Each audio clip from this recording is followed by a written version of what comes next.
यह हैरान कर देने वाली दुनिया की ऐसी धार्मिक तीर्थ यात्रा है जिसमें हिंदू, मुस्लिम, सिख, ईसाई, किसी भी जात या धर्म के लोग बिना किसी पाबंदी के शामिल हो सकते हैं। हज में जाने के लिए मुस्लिम होना जरूरी, कांवड़ यात्रा में शामिल होने के लिए हिंदू होना जरूरी, कुंभ मेले में जाने के लिए भी हिंदू होना जरूरी।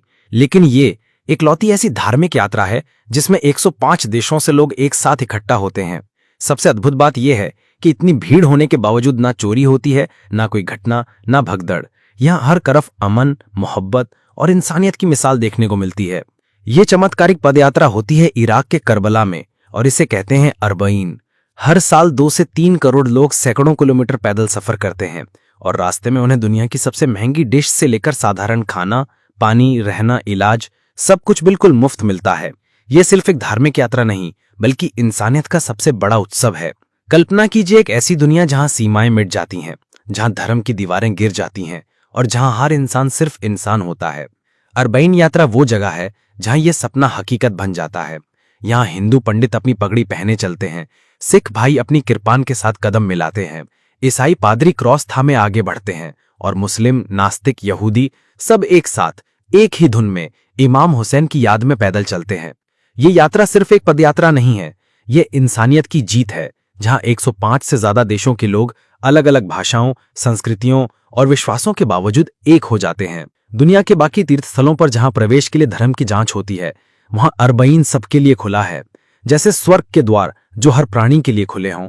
और सबसे हैरान करने वाली बात, इतनी विशाल भीड़, 2 से 3 करोड़ लोग जो अगर एक लाइन में खड़े हो जाएं तो पृथ्वी को कई बार लपेट लें, लेकिन यहां कभी चोरी नहीं होती, कभी लूट नहीं, कभी झगड़ा नहीं। जहां दुनिया की अन्य रैलियों या मेलों में हजारों की भीड़ में ही भगदड़ मच जाती है, वहां करोड़ों की भीड़ में शांति का समंदर बहता है। कोई अपना पर्स गिरा दे तो लोग उसे उठाकर लौटा देते हैं, कोई थक जाए तो अजनबी उसे कंधा दे देते हैं। ये यात्रा इंसानियत की उस ऊंचाई को छूती है जहां नफरत की कोई जगह नहीं, सिर्फ प्यार और करुणा का राज है। इराक, जो दुनिया की नजरों में युद्ध और तबाही का प्रतीक है, यहां इंसानियत का स्वर्ग बन जाता है। करबला की धरती, जहां 1400 साल पहले खून बहा था, आज मोहब्बत की नदियां बहाती है। अरबईन, 40वां दिन, इमाम हुसैन की शहादत के 40 दिन बाद, जब दुनिया भर से लोग इकट्ठा होकर उनकी याद में रोते हैं और चलते हैं। ये यात्रा सिर्फ पैदल चलना नहीं है, ये एक क्रांति है, एक आंदोलन है जो बताता है कि इंसानियत अभी जिंदा है। हर साल 2024 में तो 21 मिलियन से ज्यादा लोग शामिल हुए और 2025 में अनुमान है 25 मिलियन तक पहुंच जाएगी। ये संख्या इतनी बड़ी है कि हज, कुंभ मेला या किसी भी विश्व कप को पीछे छोड़ देती है। हज में जहां मुसलमानों को ही जाना पड़ता है, कुंभ में हिंदुओं को, लेकिन अरबईन में कोई बंधन नहीं। यहाँ ईरान से, पाकिस्तान से, भारत से, अमेरिका से, यूरोप से, अफ्रीका से, हर कोने से लोग आते हैं। कुछ 80 किलोमीटर नजफ से करबला तक पैदल चलते हैं, कुछ 500 किलोमीटर बसरा से, कुछ तो ईरान के मशहद से 2600 किलोमीटर का सफर तय करते हैं। ये पैदल यात्रा इतनी लंबी है कि पैरों में छाले पड़ जाते हैं, धूप में शरीर जल जाता है, लेकिन दिल में जो सुकून मिलता है वो दुनिया की कोई दौलत नहीं दे सकती। अब सोचिए इतने लंबे सफर में क्या होता है। रास्ते में हजारों नहीं, लाखों मवाकिब सेवा के तंबू लगे होते हैं। ये तंबू स्थानीय लोग लगाते हैं जो साल भर कमाई का बड़ा हिस्सा इसी में खर्च करते हैं। यहाँ खाना मुफ्त, पानी मुफ्त, चाय मुफ्त, शरबत मुफ्त, यहाँ तक कि दुनिया की सबसे महंगी डिशेस, बिरयानी, कबाब, तंदूरी, अरबी व्यंजन, सब मुफ्त। कोई पैसे नहीं लेता, बल्कि लोग आपको रुकने के लिए मजबूर करते हैं। खाओ भाई, पियो, आराम करो। अमीर लोग जो साल भर बिजनेस में व्यस्त रहते हैं, यहाँ सड़क पर खड़े होकर पानी पिलाते हैं, खाना परोसते हैं, गरीबों के पैर दबाते हैं। एक बार एक यात्री ने बताया कि वो थककर बैठ गया तो एक स्थानीय आदमी ने उसके जूते उतारे, पैर धोए और मालिश की। वो आदमी रो पड़ा क्योंकि ऐसी मेहमान नवाजी दुनिया में कहीं नहीं मिलती। और सिर्फ खाना ही नहीं, इलाज भी मुफ्त। रास्ते में मेडिकल कैंप, डॉक्टर, नर्स, दवाइयां, सब फ्री। पैर में छाला पड़े तो तुरंत इलाज, बीमार हो जाएं तो दवा, यहां तक कि बड़ी सर्जरी भी अगर जरूरत हो तो मुफ्त। एक कहानी है एक गैर मुस्लिम की जो ईसाई था। यात्रा में बीमार पड़ा तो स्थानीय लोगों ने उसे अस्पताल पहुंचाया, इलाज कराया और वापस यात्रा में शामिल किया। वो बोला कि मैंने कभी सोचा नहीं था कि इंसानियत इतनी जीवित है। ये यात्रा जहां इंसानियत सिखाती है, वहीं ये भी दिखाती है कि पैसा सब कुछ नहीं, सेवा और मोहब्बत सब कुछ है। अरबईन की जड़ें 1400 साल पुरानी हैं, जब 680 ईस्वी में इमाम हुसैन, पैगंबर मोहम्मद के नवासे, ने यजीद के अत्याचार के खिलाफ आवाज उठाई। करबला के मैदान में उन्होंने अपने परिवार और 72 साथियों के साथ शहादत दी। पानी तक न दिया गया, लेकिन उन्होंने झुकना नहीं सीखा। उनकी बहन जैनब ने इस कहानी को दुनिया तक पहुंचाया और आज अरबईन उस बलिदान की याद है। ये सिर्फ शोक नहीं बल्कि न्याय की पुकार है, अत्याचार के खिलाफ विद्रोह है। इमाम हुसैन की शहादत ने दुनिया को सिखाया कि सच्चाई के लिए मरना भी जीना है।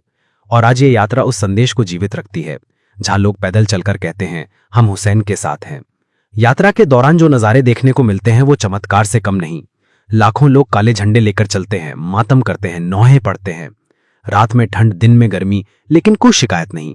एक बार एक विकलांग व्यक्ति को देखा गया जो व्हीलचेयर पर 80 किलोमीटर का सफर तय कर रहा था और लोग उसे धक्का दे रहे थे। बच्चे पानी बांटते हैं, बूढ़े दुआएं देते हैं। यहाँ कोई अमीर गरीब नहीं, सब बराबर। एक करोड़पति गरीब को खाना परोसता है, एक मजदूर अमीर के पैर दबाता है। ये समानता की मिसाल है, जहां समाज की सारी दीवारें गिर जाती हैं। और सुरक्षा, जहां दुनिया में करोड़ों की भीड़ में अराजकता मच जाती है, वहां यहां सब शांत। इराक सरकार लाखों सैनिक तैनात करती है, लेकिन असली सुरक्षा लोगों के दिलों में है। आतंकी हमलों की कोशिश हुई, लेकिन लोगों का हौसला नहीं टूटा। 2012 में बम धमाके हुए, लेकिन अगले साल और ज्यादा लोग आए। ये डर पर जीत है, नफरत पर मोहब्बत की जीत है। अरबईन बताता है कि शांति संभव है अगर दिल साफ हो। अब कुछ व्यक्तिगत कहानियां सुनिए जो इस यात्रा को और जीवंत बनाती हैं। एक कोलंबियाई महिला लिजिथ डियाज, जो मुस्लिम नहीं थी लेकिन यात्रा में शामिल हुई, वो कहती है, मैंने कभी इतनी ऊर्जा महसूस नहीं की। शरीर थकता है लेकिन आत्मा उड़ती है। एक अन्य कनीज फातिमा अलवी, जो गर्मी में चली, बोली कि गर्मी 45 डिग्री थी लेकिन दिल में ठंडक थी। एक क्रिश्चियन ग्रुप ने कहा कि हमने कभी ऐसी निस्वार्थ सेवा नहीं देखी। एक हिंदू पंडित ने बताया कि वो इमाम हुसैन के बलिदान से प्रेरित होकर आया और यहां उसे घर जैसा लगा। ये कहानियां बताती हैं कि अरबईन धर्मों की सीमाओं से परे हैं। ये मानवता का उत्सव है। 2024 की यात्रा में तो रिकॉर्ड टूट गया, 21 मिलियन लोग आए और 2025 में 25 मिलियन तक पहुंच जाएगी। ये संख्या इतनी बड़ी है कि भारत से लाखों लोग गए, तिरंगा लहराते हुए। फिलिस्तीन के समर्थन में झंडे लहराए गए, गाजा के दर्द को याद किया गया। ये यात्रा सिर्फ धार्मिक नहीं, सामाजिक और राजनीतिक भी है, जहां न्याय की बात होती है। इराक, जो युद्ध से गुजरा, यहां शांति का प्रतीक बनता है। अरबईन हमें सिखाता है कि दुनिया में अभी अच्छा ही बाकी है।